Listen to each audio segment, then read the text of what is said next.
Hi viewers, మనం వచ్చేసి cow గురించి ఆవు గురించి మనం తెలుసుకోబోతున్నాము. The cow is domestic animal.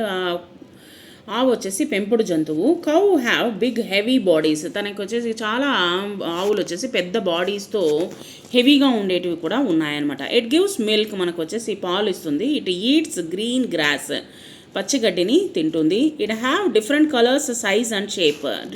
Different రంగుల్లో, డిఫరెంట్ సైజుల్లో మరియు షేపుల్లో మనకు ఆవులు అనేటువంటి దొరుకుతూ ఉన్నాయి. ఇప్పుడు చిన్న చిన్న ఆవులు కూడా మనకు దొరుకుతూ ఉన్నాయన్నమాట.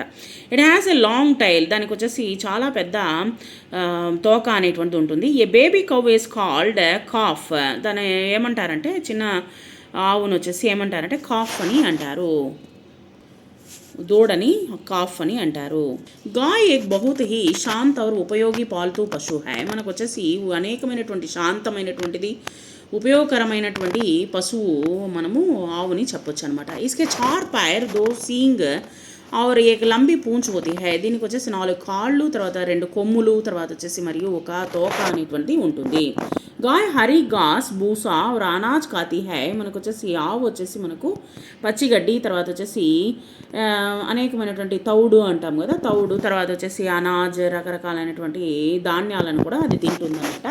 హమే పౌష్టిక దూద్ దేతి హై జిస్కే దహి ఔర్ ఘీ బంతా హై. మనకు వచ్చేసి అనేకమైన పౌష్టిక పాలు అనేటువంటిది ఇస్తుంది. జిస్కే దహి, దాంతో పెరుగు, తర్వాత వచ్చేసి ఘీ, నెయ్యి అనేటువంటి తయారు చేస్తాము.